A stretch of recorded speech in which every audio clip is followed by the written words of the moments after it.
বন্ধুরা, পৃথিবীর এমন কোন দেশ যেখানের ম্যাক্সিমাম জনসংখ্যা মুসলিম, কিন্তু তাদের নামাজ পড়ার জন্য একটাও মসজিদ নেই? এর পেছনে কি কারণ? যেখানে আজ অবধি একটা মসজিদও তৈরি হয়নি, বলতে পারেন তৈরি করতে দেওয়া হয়নি। এবং এই দেশে এমন কিছু নিয়ম আছে যেটা জানলে আপনি অবাক হবেন। এই নিয়ম না মানলে সোজা আপনাকে জেলে যেতে হবে, আর তা না হলে বড় জরিমানা দিতে হবে। কিন্তু কেন? এই দেশটি কোন দেশ?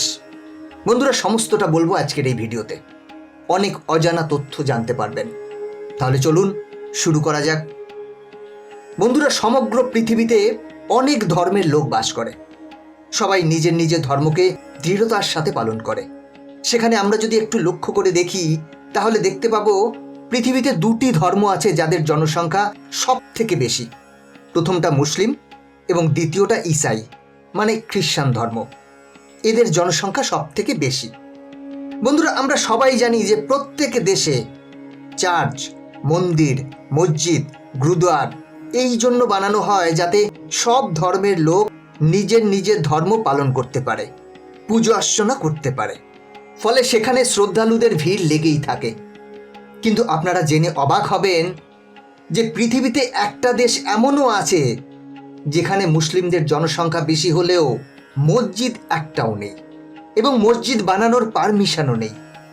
অবাক হচ্ছেন তো? বন্ধুরা, এই দেশটার নাম হচ্ছে স্লোভাকিয়া। কিন্তু এই দেশে মসজিদ কেন নেই, এটা জানার জন্য ভিডিওটি শেষ পর্যন্ত অবশ্যই দেখুন। বন্ধুরা, স্লোভাকিয়া ইউরোপের এমন একটা দেশ যার রাজধানী ব্রাটিসলাভা। একটা সময় এই দেশ ইউগোস্লোভাকিয়া নামে পরিচিত ছিল, কিন্তু পরে এই দেশ ভেঙে যায় এবং স্লোভাকিয়া আলাদা একটি দেশ তৈরি হয়। স্লোভাকিয়া এমন একটা দেশ যেখানে মুসলিম শরণার্থী মানে বাইরের থেকে আসা মুসলিমদের থাকার অনুমতি দেয় না, যদিও এখানে মুসলিমদের জনসংখ্যা সব থেকে বেশি। 17ই শতাব্দী থেকে স্লোভাকিয়াতে তুর্ক ও উইঘুর মুসলিমরা থাকছে, কিন্তু তা সত্ত্বেও মুসলিম শরণার্থীদের বাইরে বের করে দিচ্ছে। এর কারণ 2015 সাল। সমগ্র ইউরোপ মুসলিম রিফিউজিদের জন্য বড় সমস্যার মধ্যে পড়তে হয়েছে। এরকম পরিস্থিতিতে ইউরোপের বাকি দেশ স্লোভাকিয়াকে ওই লোকেদের আশ্রয় দিতে বলে। কিন্তু আপনি জানলে অবাক হবেন, স্লোভাকিয়া একটা মুসলিম দেশ হওয়া সত্ত্বেও মুসলিমদের আশ্রয় দিতে অস্বীকার করে। এর বদলে তারা ঈসাইদের আশ্রয় দেয়, মানে খ্রিস্টানদের আশ্রয় দেয়। বন্ধুরা, একবার ভেবে দেখুন, আপনি কি কখনো শুনেছেন কোনো মুসলমানকে সাপোর্ট না করে অন্য ধর্মকে সাপোর্ট করছে? আর এটা হয়েছে স্লোভাকিয়াতে। যখন ওনারা মুসলমানকে আশ্রয় দিতে অস্বীকার করে, এরপর বিদেশ মন্ত্রণালয় এই কথার জন্য তাদের দোষী সাব্যস্ত করে, এবং এর জবাবে তারা বলে এখানে মুসলিমদের ইবাদত করার জন্য কোনো মসজিদ নেই। এরকম অবস্থায় আমরা যদি মুসলমানদের থাকতে দিই, তাহলে তারা এই সমস্যার সম্মুখীন হতে পারে। এই কারণেই আমরা মুসলমানদের আশ্রয় দিতে চাই না। যদিও এই কথাতে অনেক মানুষ এর প্রতিবাদ করেছে। ইউরোপীয় ইউনিয়নও এই কথার খুব নিন্দা করেছে। বন্ধুরা, এটা তো ছিল শরণার্থীদের আশ্রয় দেওয়ার বিষয়। এবার আমি এমন কিছু কথা বলবো যেটা শুনে কখনো না কখনো আপনিও ভাবতে বাধ্য হবেন যে এরকমটা এই দেশে কেন হয়। আর এই বিষয়টি জুড়ে আছে অফিসিয়াল রিলিজিয়াসের সাথে। আসলে এই দেশে ইসলামকে এখনো পর্যন্ত আধিকারিক ধর্মের দরজাই দেওয়া হয়নি, মানে ইসলামকে সরকারিভাবে স্বীকৃতিই দিচ্ছে না তারা। এখানে মুসলিমদের কোনো অধিকার দেওয়া হয় না। এই দেশের নিজস্ব আইন আছে যাকে কেউ অস্বীকার করতে পারবে না, সেটা বিদেশি হোক বা ওই দেশের নাগরিক। আপনার বিশ্বাস হবে না, কিন্তু এই দেশের সংসদে ইসলামের উপর ব্যান্ড লাগানো রয়েছে। শুধু তাই নয়, নামাজের জন্য এই দেশে একটাও মসজিদ নেই। আপনি হয়তো ভাবছেন, এই দেশের মুসলমানরা কি এর জন্য আওয়াজ তোলেনি? বন্ধুরা, এরকমটা কিন্তু একদমই নয় যে এখানকার লোকেরা মসজিদের জন্য দাবি করেনি। এর জন্য অনেক আন্দোলন সংগঠিত হয়েছে। 2020 সালে স্লোভাকিয়ার রাজধানী ব্রাটিসলাভায় ইসলামিক সেন্টার বানানোর জন্য অনেক বড় বিবাদ সামনে আসে। সেখানকার মেয়র স্লোভাকিয়ার ইসলামিক ফাউন্ডেশনের মসজিদ বানানোর আবেদন খারিজ করে দেয়।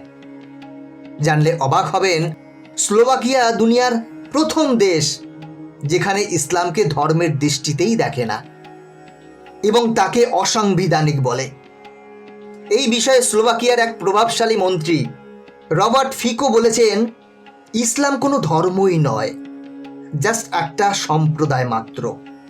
এই কারণে এখানে ইসলামের কোনো জায়গা নেই, আর এই কারণে স্লোভাকিয়াতে কোনো মসজিদ নেই। যারা ইসলাম ধর্মকে মানে তাদের আল্লাহর কাছে ইবাদত করার জন্য রাজধানীর বাইরে এক ইসলামিক সেন্টারে যেতে হয়। স্লোভাকিয়ার রাজধানীর বাইরে কার্ডোবা নামক একটি জায়গায় মুসলমানদের জন্য এক ইসলামিক সেন্টার বানানো হয়েছে, যেখানে মুসলিমরা নামাজ পড়তে পারে। পুরো দেশের এটা একটা আলাদা জায়গা যেখানে গিয়ে নামাজ পড়তে পারবে। যদিও এই সেন্টারকে বর্তমানে বেআইনি তকমা দেওয়া হয়েছে। এই সেন্টারটি রোজ খোলা হয় এবং নামাজের পর আবার বন্ধ করে দেওয়া হয়। আর এটা খুবই ছোট একটা জায়গা, যেখানে 80 থেকে 100 জন লোকের বেশি একবারে নামাজ পড়তে পারে না। এই সেন্টারটি কোনো ফাংশনে সাজানোর অনুমতি নেই। এরকমটা নয় যে লোকেরা সরকারের কাছে আবেদন করেনি, কিন্তু অনেকবার চেষ্টার পরেও সরকারের তরফ থেকে এর অনুমতি পায়নি। বন্ধুরা, এইবারে চলুন এই দেশ জুড়ে থাকা কিছু নিয়ম জেনে নিই। যদি আপনি স্লোভাকিয়াতে যেতে চান, তাহলে এই নিয়মের বিষয়ে আপনাকে অবশ্যই জানতে হবে। তা না হলে কিন্তু আপনাকে অনেক বড় সমস্যার সম্মুখীন হতে হবে। এই দেশের নিয়ম অনুসারে প্রত্যেক মানুষকে তার নিজস্ব পরিচয়পত্র নিজের সাথে রাখতে হবে। এরকম যদি কেউ বাইরে থেকে ঘুরতে আসে, তো তার কাছেও সব সময় পাসপোর্ট থাকা বাধ্যতামূলক।